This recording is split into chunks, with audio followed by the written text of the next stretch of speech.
This is going to be a video talking about Battlerite, or well, Stunlock Studios, developers of Battlerite. Let me just start with a couple of statements. I'm not a Bloodline Champions veteran. In fact, I tried it out after Battlerite came on Steam. I was a strong supporter of Battlerite. I even spent extra money on the game. I was also red pilled the shit out of upon hitting 100 hours of game time. This video will be comprised of multiple sections discussing my and many others' troubles with Stunlock Studios as developers, and Battlerite as a game from alpha to current day.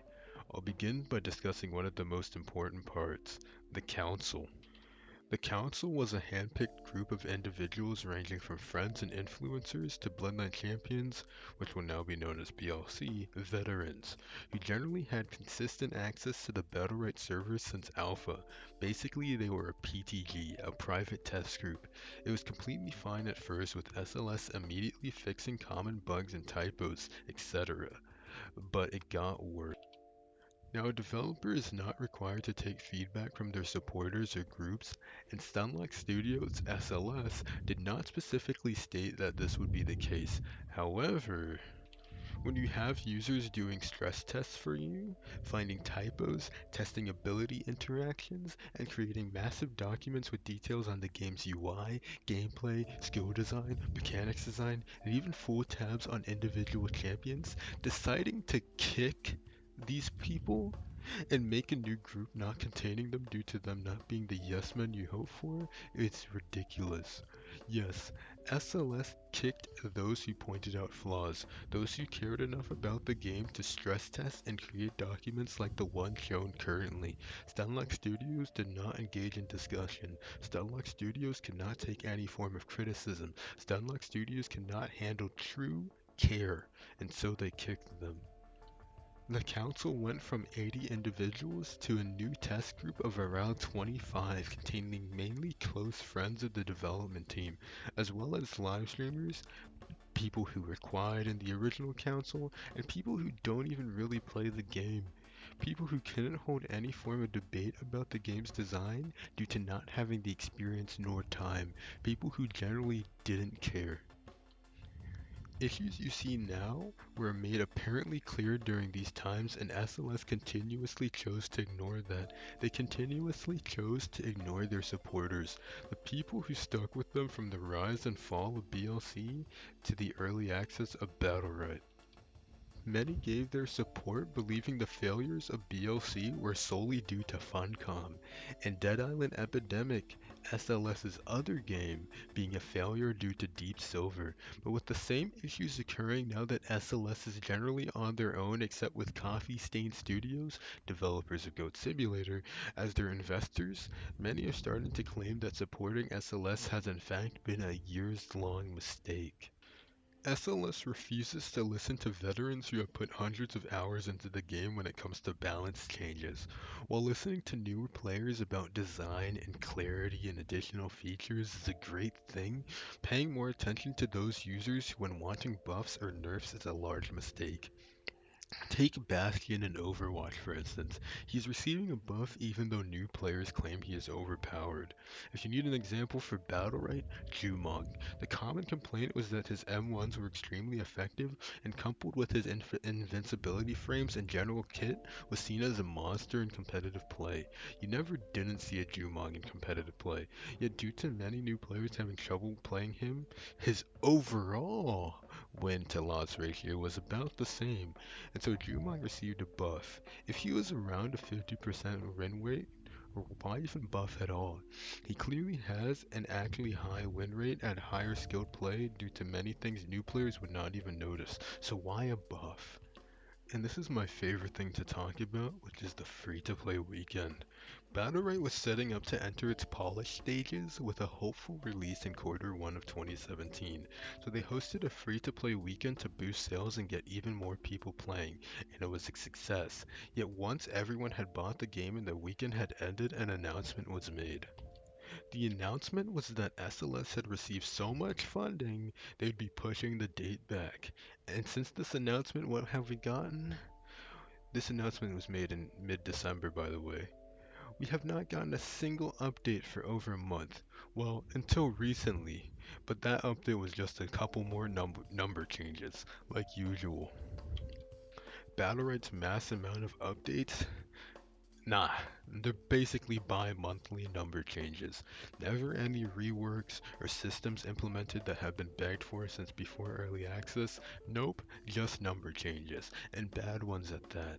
What the fuck is Taya, Lucy, Jumong? And so Battlerite started to decline. For months now, Battlerite has been on a rapid decline in its player base, and one can say, oh, it is early access. However, with a campaign as large as Battlerite and over 500,000 copies sold, the current player statistics is so miserable it's ridiculous. Stunlock Studios has proven to be extremely quiet developers who are afraid of people telling them they are doing something wrong. The Battlerite subreddit was originally devoid of any negative feedback. This led to a community of yes men and individuals, generally new players, who put down all forms of criticism made about the game. Generally speaking, when an echo chamber like this is created, all forms of negative feedback are never heard. Rarely do you hear the gripes of players and veterans who quit. When people see the subreddit, they see so much support and praise, but this is only one side of the story. And those yes men are at some point bound to see the flaws or quit as a new set of yes men come in. This is why Stunlock Studios chooses to listen to the Reddit more often, even though still not that often. So with that, we're going to talk about something which is common with a lot of developers and people in general: money.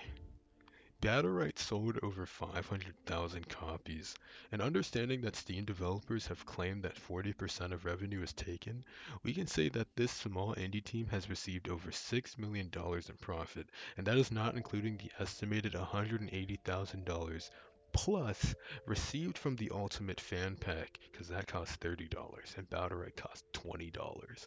And do not forget those trusty loot boxes where people are buying hundreds of them for shitty, reskinned, cosmetic laziness. Have you ever wondered what Battlerite plans to do on free-to-play release? Champion rotations! In a game where matches are around 10 minutes long with few champions and many of them being unusable in competitive play, champion rotations will be a thing. See, Battlerite has this questing system which requires you to play as a certain type of champion to receive chests, which contain skins. And these quests do not reset. Wait until you get a quest you cannot complete due to your champion rotation. All the people who claim you receive chests fast do not realize that they bought the game early, so they get all the heroes. But free-to-play players, they don't get that. They're not fine. And so we're going to talk about the gameplay, but very briefly. I will not go too deep into this. However, Battlerite is a game that is extremely fun when you are new, and it can remain fun if you choose not to learn it. But once you sit down and learn how to play, that's it. There's no real constant improvement. The game is so heavily focused around getting the orb in the center and cooldowns that player skill does not matter much after you've put in a good amount of time. Basically like 70 hours. Daniel has some good insight on this. Links will be in the description. Battlerite's champions are not designed with a team game in mind, basically. Hell, we even had a fucking 1 versus 1 tournament. I think we actually had multiple, because the characters could all survive on their own. And with that I say, Stunlock Studios, creators of Battlerite, cashed out. They do not care about US consumers, they do not care about their strongest of supporters. They will just make a game that will sink people in long enough for them to give them money and spit them out. And while one can say that they are now addressing the situation, this has gone on for far too long and there's still no proof, because they have said that before. SLS is currently receiving praise for an announcement talking about things that they should have been doing 6+ months ago, and they still have not even done the thing. They kicked people who cared and were extremely active in their test group to replace them with people with weak opinions that could not hold in a discussion. They let their player base fall, and they were warned about this. And let me say this, SLS has made it clear the kits are basically set in stone. If they want to rework mechanics, that requires editing a lot more than what is initially perceived. Do you think after all the information I have given that they will truly rework what you've been asking for? And why is it that many of you are now in support of the post, even though you were putting people down for making those flaws apparent originally? Don't let yourself get deluded. When the updates come, do not hype it up. Give it time. That is all. Oh, and by the way, there's currently another game being worked on called Ruin. It's not really like Battlerite.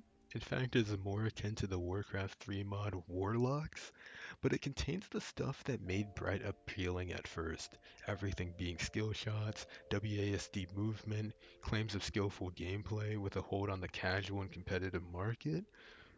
But there are no set champions. You make your own and create loadouts from a variety of skills. It has dynamic maps and is centered around a knockback mechanic like in Smash Brothers. It's received good word on its gameplay, and the developers listen to nearly every discussion about the aspects of their game. However, it is still at risk, as it is in Kickstarter, and generally speaking, the developers are not very good at marketing. So if you like risk-taking, go support them. They're next door neighbors to SLS, however, as in they can actually see each other's offices from outside their windows. I believe some of them are even friends with each other, so who knows, they'll probably just fuck us again, but I enjoy taking some risks. So peace.